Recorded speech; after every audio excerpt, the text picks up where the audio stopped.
Brown, David Elon Brown rather, for my weight loss journey. Readjusting the camera once again. Let me get some focus here. All right, man, that's getting worse instead of better. I think I had it better the other way. Oh well, hallelujah. Anyway, let me readjust this. So you don't hit the. There we go. Now we got some color in my face. For a minute there, I thought I was doing the black and white camera shots. There we go. Get a headshot. All right, today is the sixth day of my weight loss journey, and I'm about ready to go on a 5-day fast, and then break it up, and then go on another 5-day fast, and a 5-day fast. So on the 20th of April, I'll be going on a 5-day fast, water only, and then coming back in another 10 days and doing another 5-day fast, and then another 10 days after that, and doing another 5-day fast, and which is 15 days. The first one I'm going to do was just water only, and then we'll go from there. But today was a good day. Felt good. Really energetic. Got out, did some things. And not only that, but made something new to me. That is, made a soup, cold soup, and it was cantaloupe, if you can believe that, cantaloupe soup. What I did was, of course, I used, I don't know, lots of people will cut up the cantaloupe and then peel it with the knife, but I used the kitchen peeler that you peel the potatoes with. Peel the outside, slice it in half, and of course I save my seeds. I try to save my seeds on everything from the store. Don't always get to do it, but the cantaloupe, watermelon, honeydew, um, cherries, etc., I'm able to save the seeds on, and many others. I do it on tomatoes, strawberries, etc. So rather than making a list about 8 miles long and 2 hours into recording, those are just a few of the items that I save the seeds on, and then I replant them into the garden. We have a very large farm slash garden slash farm, however you want to call it. We want to get to the point where we're completely self-sufficient with our own chickens, goats. I don't know about cattle. Maybe just for the fact of the humus, manure. But I want to do a biodynamic farm, and we need more land, of course, later on. So that is something that we're working on, and hopefully we can attain sponsors or people who would be willing to work with us, where we can not only educate, and I probably shouldn't do this on the weight loss deal, but we want to educate people about their food as well as where it comes from, and be able to provide food for the food pantries and so forth. And those that can buy it, that's wonderful and great. But those that can't, we want to donate that to the food banks and pantries, as well as right here off the garden and slash farm once it gets to that point with greenhouses and all that good stuff. But anyway, back to what I was saying. I peeled the cantaloupe, and then sliced it in half, saved the seeds, of course, got them outside, or got them in the kitchen right now drying on a towel, all the cantaloupe seeds, and then sliced it up, and then put it in our Blendtec. Put it in our Blendtec, used about 2/3 cup of water, used Himalayan pink salt. I'm trying desperately to get away from any of the regular table salts, and going with the Himalayan pink salt. I love its taste and so forth, and then the fact that it's still got all its nutrients still captured or put in them. And then used cracked black pepper, and that was it. And blend. Put it on the Blendtec. It's a digital one, and it is a wonderful piece of equipment. If you ever get to look at it, or even to own one, Vitamix and Blendtec. We have Vitamix as well as Blendtec, and we also have the NutriBullet We have a juicer which we're trying to go to the Omega, a twin masticating juicer, but right now we just use a regular juicer because we burn up our Jack LaLanne juicer. Not supposed to run wheatgrass through it, but that didn't burn it up. It did the wheatgrass all right, but we were going through I forget what we'd bought, but we were going through it and burnt it up because we kept running because we were processing so much stuff through it. But anywho, we used the blend tech, and I put it on the setting for soups, syrups, and I forget what the other setting is that's on that same button. It was like 80 seconds. Blended it. I mean, blended it. You couldn't tell if there was fiber or anything in it.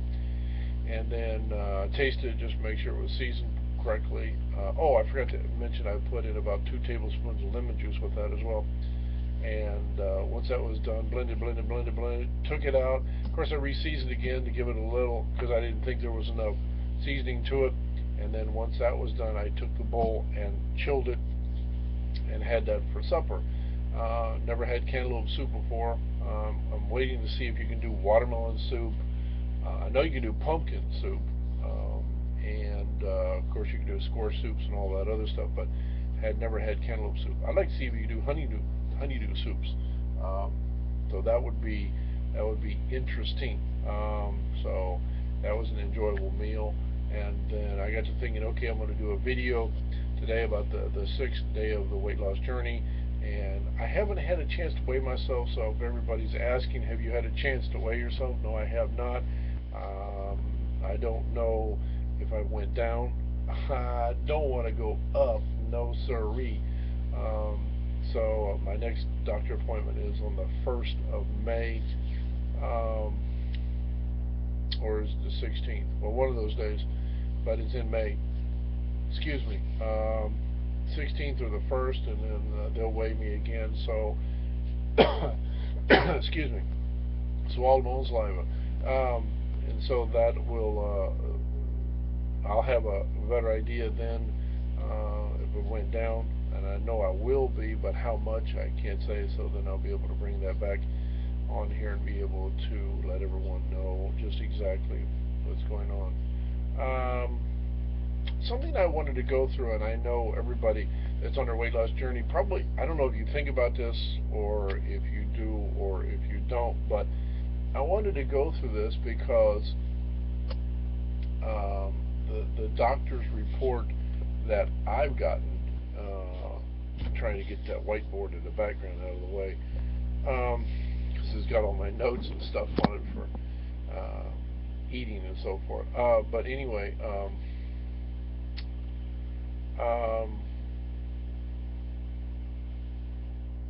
I really don't know.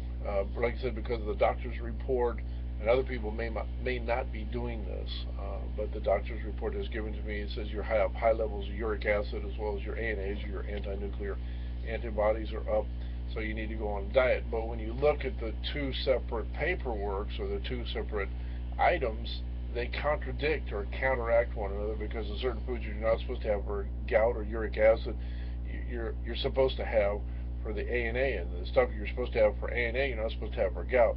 So you're sitting there playing with the 2, and you're thinking, okay, if I can't have it for one, I guess I shouldn't have it for the other. So you throw both out. So in my quest and in my search, as I'm going through all this, I'm looking now more carefully, or trying to. It doesn't always happen. You go into the store and you grab something and you think it's healthy, but until you actually read what's on the back, it may say less sodium, but it may have high fructose corn syrup in it. So I wanted to go through this real quick with you, hopefully real quick, but 20 of the ingredients to memorize and to avoid in any foods we consume, because it plays such I believe, a key factor in our weight loss as well as in our health. So if you bear with me for a few minutes, I'd like to go through these. And everything has ingredients in them, and some are just not mentioned. Well, for example, when you turn the box around, you've got the number 1 deal is always artificial flavors. They're derived from chemicals made in laboratories and offer absolutely no nutritional value and are a magnet for processed foods. They show up in almost everything today, including breads, cereals, flavored yogurt, soup mixes, and cocktail mixes. so they can be hard to avoid. Every single artificial flavor in the food industry has some kind of detrimental health effect. These include neurotoxicity, organ developmental, reproductive toxicity, and cancer. I mean, you just want to avoid artificial flavors, and they're hard to do because sometimes they're not listed. Enriched wheat. Wheat is already one of those grains that should be avoided unless you can get it non-GMO or grow it yourself. But the key word to watch out for is enrichment. That means niacin, thiamine, riboflavin, folic acid, and iron are added after these and other key nutrients are stripped out in the first place during the refining process. That applies to whether it's wheat, rye, or other grains. Enriched flour is really just refined flour that has just a few nutrients re-added to it, but not enough to make any food made from this nutritionally worthy. So you have to be careful. You know, you get into that. You look at breadsticks and all this other stuff. You got enriched wheat. You know, you think it's good. I had some, and I looked at this, and I was like, oh, I shouldn't have had that. Hydrogenated or fractionated oils. Fractionated oils is a process often used as palm and kernel oil that involves heating the oil, then cooling it quickly so that it breaks up into fractions, hence the name. The key thing is that the filtration process separates out most of the liquid part of the oil, leaving a high concentration of solid, unhealthy fat behind, which is a terrible toxicity for human consumptions. And then you got the big HO or hydrogenated oils, and they're oils that are often healthy in their natural state, but are quickly turned into poisons through their manufacturing processing they undergo. They take these naturally healthy oils, such as palm kernel, soybean, corn oil, canola, or even coconut oil, and then they heat it anywhere from 500 to 1,000 degrees. Then they become fantastic preservatives because of all the enzymatic activity in the oil has been neutralized during the hydrogenating process. Hydrogenated oils are the closest things you can get to plastic sludge running through your body. If you see the word hydrogenated anywhere on an ingredient list, run like the wind. And you try to, but sometimes that's not listed. MSG, monosodium glutamate, the food additive. MSG is a slow poison which hides behind dozens of names such as natural flavoring, yeast extract, autolyzed yeast extract, disodium glutamate, disodium isonate, caseinate, textured protein, hydrolyzed pea protein, and many others. Currently, labeling standards do not require MSG to be listed in the ingredient list of hundreds of thousands of food. Isn't that a real winner?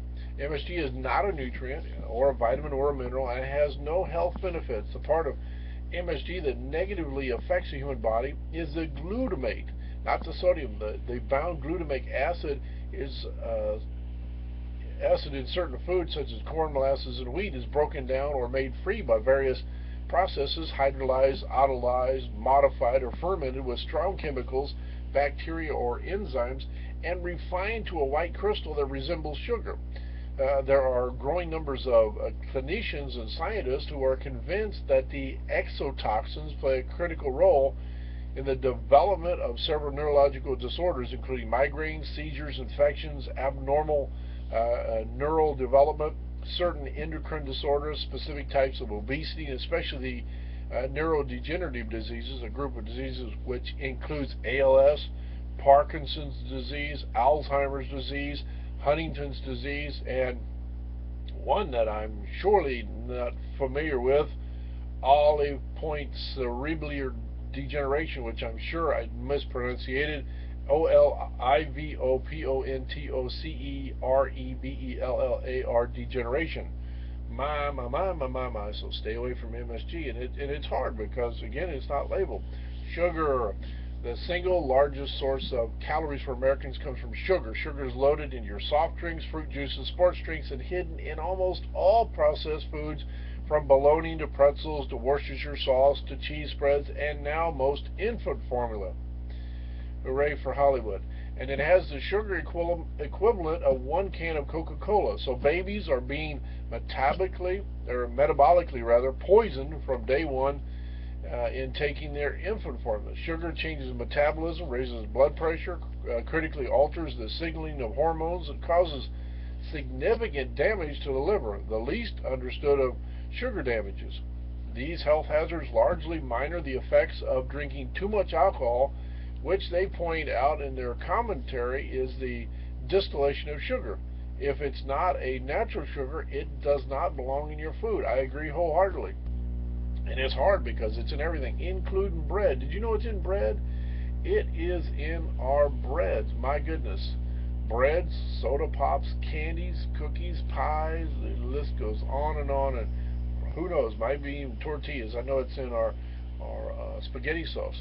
HFCS, what is that? High fructose corn syrup. A few years ago, the Corn Refiners Association petitioned the Food and Drug Administration, or FDA, to allow the term corn sugar as an alternative label declaration for high fructose corn syrup. The reason?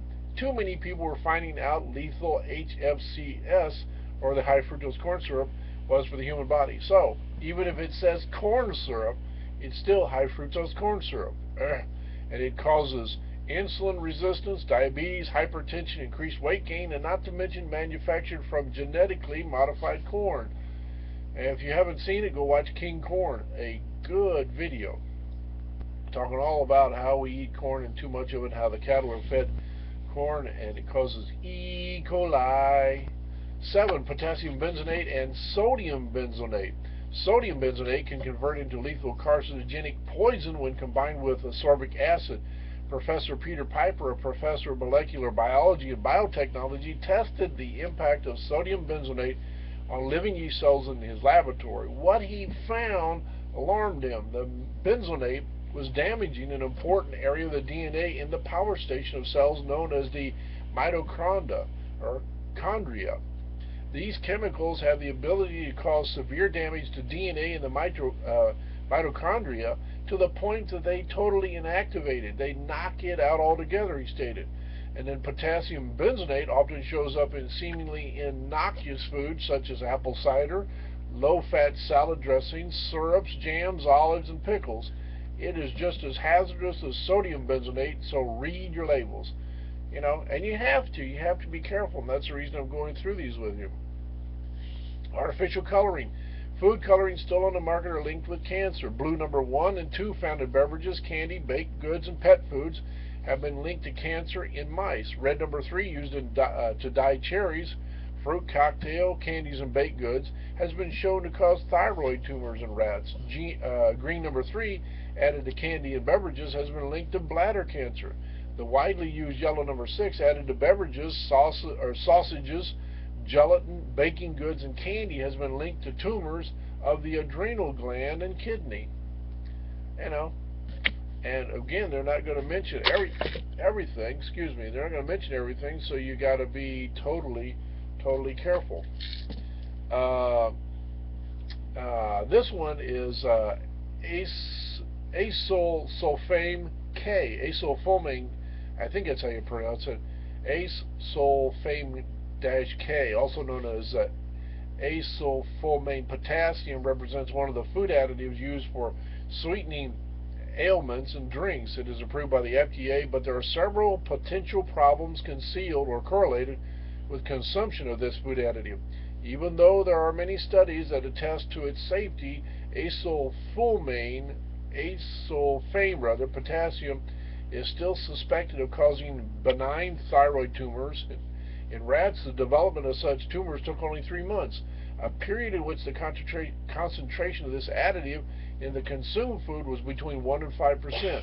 This is a very short period of time, so the substance is believed to have significant carcinogenic properties. Methylene chloride, a solvent used in the manufacture of asulfame potassium, is the substance that may give this food additive its potential carcinogenic characteristics. Really? Do we need all this crap? Sucralose. Splenda or sucralose is simply chlorinated sugar.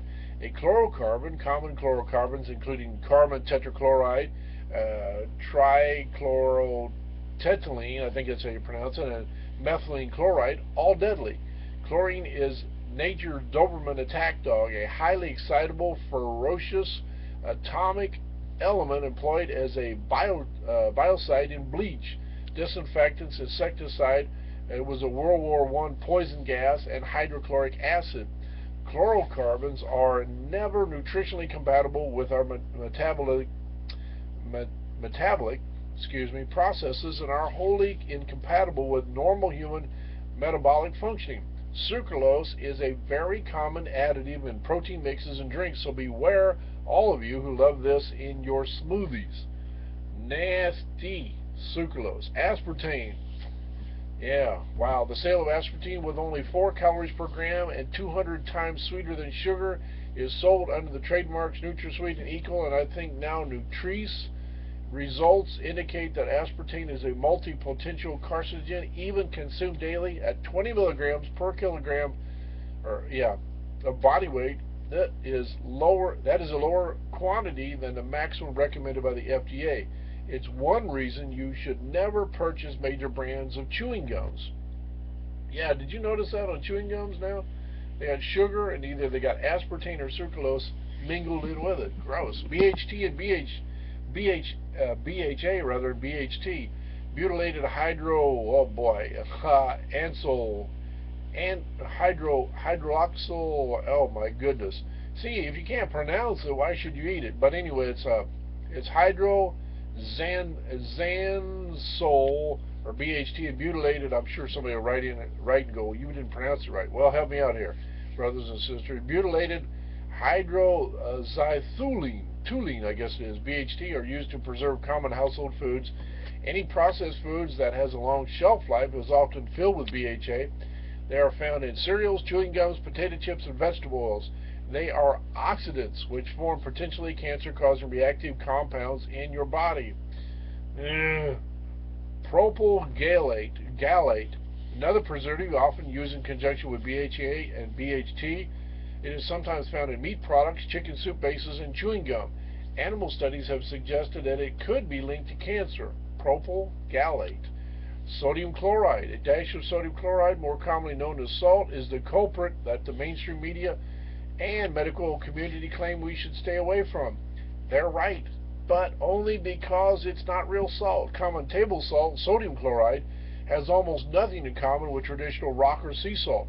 If a food label lists salt or sodium chloride as an ingredient, that's the bad stuff, and you need to avoid these foods wherever possible. Man, there goes my pickles. But if you want to get healthier, you got to do it. Soy. Now this is one where I differ on, because everybody says it's all GMO, and I truly believe there are some out there that aren't. But you can argue if you want to. Anyway, although it's lauded as healthy, cholesterol-free, cheap, low-fat protein alternative to meat, soy is not a health food. Any food that lists soy in any form as an ingredient should be avoided. I agree with that to a degree. Soy protein, soy isolate, and soy oil are present in about 60% of the foods on the market and have been shown to impair fertility and affect estrogen in women, lower sex drive, and trigger puberty early in children. So it can also add to the imbalance between omega-6 and omega-3 fatty acids. The only soy product fit for human consumption are fermented and organic. See, there you go. And I can guarantee you will never find this type of soy in any processed foods. The majority of soy is GMO, and you can't get around this. Regardless of who I'm speaking with, soy is one of those foods I use to gauge the nutritional IQ of others. You would not believe, this article says, how many health practitioners and even neuropathic doctors still think soy is a health food. Please don't touch this stuff. So, organic, that's what I buy. Organic soy, that's what I buy. Fermented, I probably will have to go to an Asian shop to get that, but yeah, keep looking. But yeah, stay away from all soy because it is most generally GMO. Corn. Okay, we are at the point where all corn products, including fresh corn, should be avoided. The percentage of genetically modified corn is just far too high. You will never know if you're actually consuming organic corn. You got modified cornstarch, dextrose, maltodextrin, and corn oil should all be avoided. All are high in omega-6 fatty acids, which can promote inflammation, cancer, and heart disease. While your body needs both omega-6 and omega-3 fatty acids to perform at its full potential, most experts recommend an omega-6 to omega-3 ratio of 1:1. Currently, most Americans consume about 15 to 20 times more omega-6 than omega-3s. Again, go watch King Corn. Potassium sorbate is one of the most prolific preservatives in the food industry. It is difficult to find an ice cream without potassium sorbate.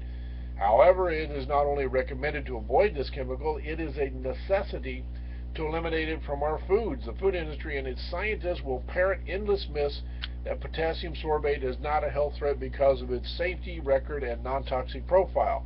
This could not be further from the truth. Food and chemical toxicology reports have labeled potassium sorbate as a carcinogenic or carcinogen, showing positive mutation results in the cells of mammals. Other studies have shown broad systematic and toxic effects on non-reproductive organs in animals. No long-term studies have ever been initiated or either animals or humans, so there is simply not enough evidence to theorize what could happen after years of ingesting this preservative. However, based on the short-term carcinogenic and toxic effects, it is worth the risk. Is it worth the risk to find out? Soy lecithin. Soy lecithin has been lingering around our food supply for over a century. It is an ingredient in literally hundreds of processed foods and also sold as an over-the-counter health food supplement. However, most people don't realize what soy lecithin actually is and why the dangers of ingesting this additive far exceed its benefits. Soybean lecithin comes from the sludge left after crude soy oil goes through a degumming process. It is a waste product containing solvents and pesticides. The toxic hexane extraction process is what is commonly used in soybean oil manufacture today. Another big problem associated with soy lecithin comes from the origin of soy itself. Look out for this emulsifier in ice creams, chocolate, and many processed creams. Yeah. Polysorbate 80. Polysorbate 80 has been found to negatively affect the immune system and cause severe anaphylactic shock, which can kill. Food and chemical toxicology has shown that polysorbate 80 causes infertility, it accelerates maturing, causes changes to the vagina and womb lining, hormonal changes, ovary deformities, and degenerative follicles. What is very suspicious about this ingredient is its addition to vaccines. Scientists are obviously aware of its ability to cause infertility, yet it continues to appear in children's vaccines. You will also commonly find this in a child's favorite treat, ice cream.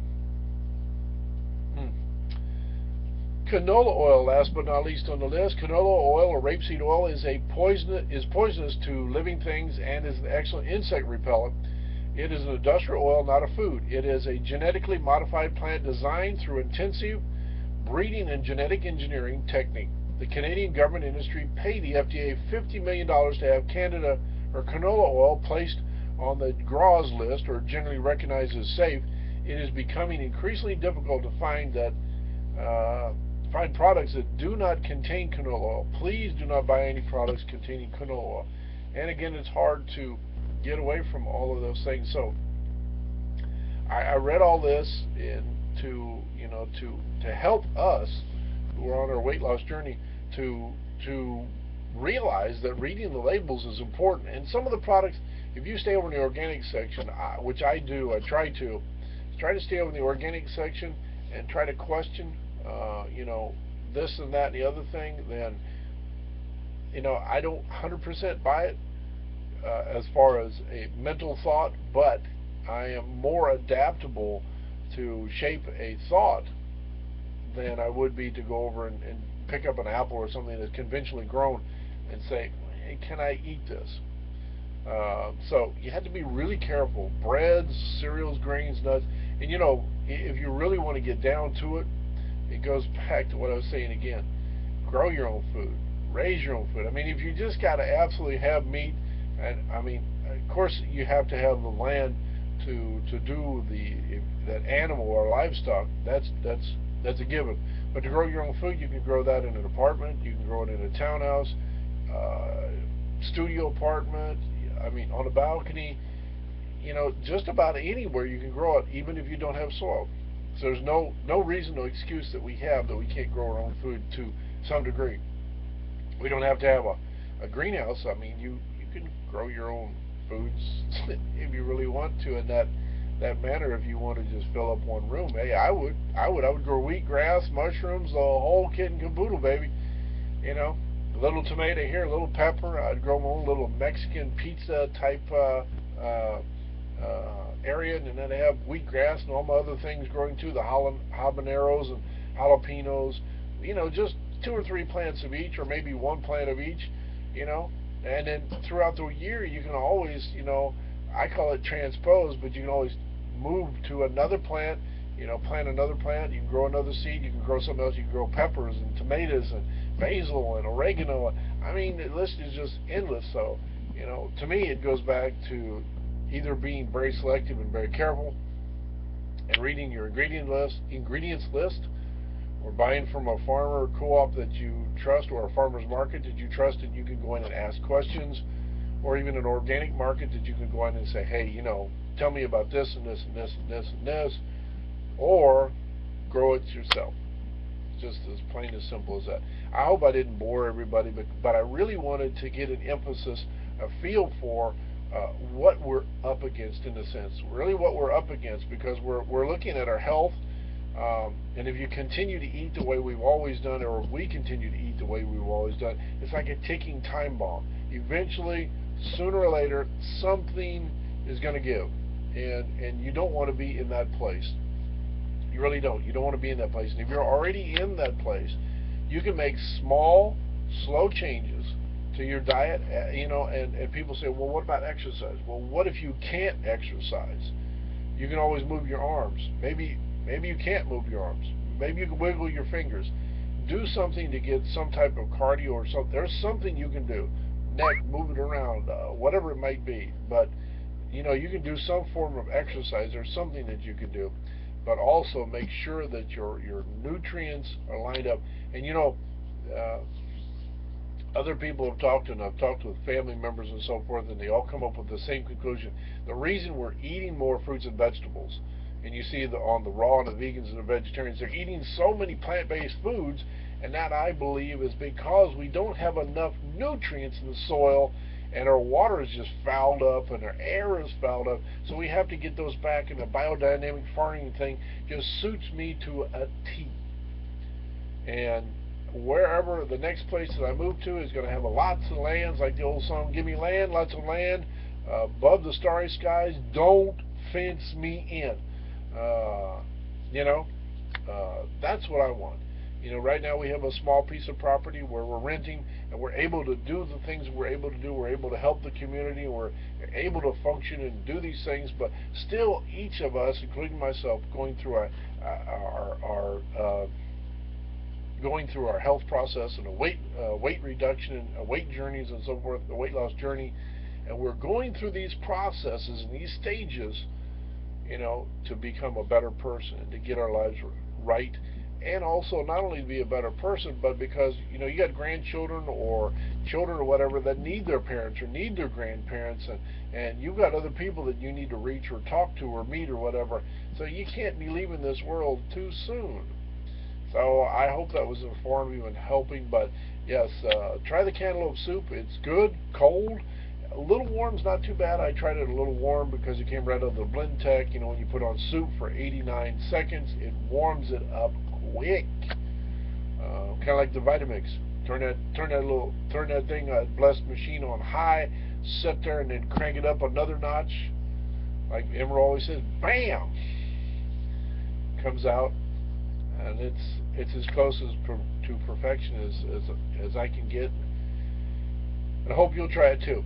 But make sure you read those labels. If you're on a weight loss journey like I am, trying to get your health back together like I am and everybody else, make sure you read those labels. And if you're not reading labels, shame on you. And if you don't want to read labels, the best thing to do is go to some place that they know what they're growing and know how it's grown, and you can ask questions. Or if you're able, grow it inside your house or outside your house if you're able. So that's my 2 cents, and this is David Elon Brown for my weight loss journey, day 6. Actually, it's further than that, but I had to name it day 6 because it's my 6th stage, if you want to call it that, in the process, and I'm sure it'll be a continual process. What my goal is to lose 100 pounds, at least 100, if not a little bit more, by the end of the year, and be down to around close to 200, if not maybe 190, 180 Maybe, I don't know. We'll have to see. I said I was 350, 380, something like that. Now I'm down to like 318, 316, somewhere in that neighborhood. And I want to be down another 100 pounds. Maybe 100, 118 wouldn't be bad. Drop that 118, drop the 18 and 100. So, yeah, be back down to 200. Yeah, I can deal with that. I can live with it. So, be 200 pounds by the end of the year. And then start working on the areas to. I'm not trying to develop any muscles, just tighten everything up. Not looking to get no 6-pack, 12-pack, 8-pack, 2-pack, 1-pack. None of those things. Just get everything where it's conditioned and back into health form. Don't need to look like that, because after a while, if you don't work out, it all sags, bags, and drags once again. And you don't need that. Not in your weight loss and health journey. You just want to stay physically fit and healthy. So this is David Elon Brown. I am excited. Yes, there are days that I go through just like you do. But read your labels, folks, please. Be concerned about your health just as much as you need to be concerned about your health. So until next time, take care, folks, and make sure to keep your health first, because nobody else will. Take care.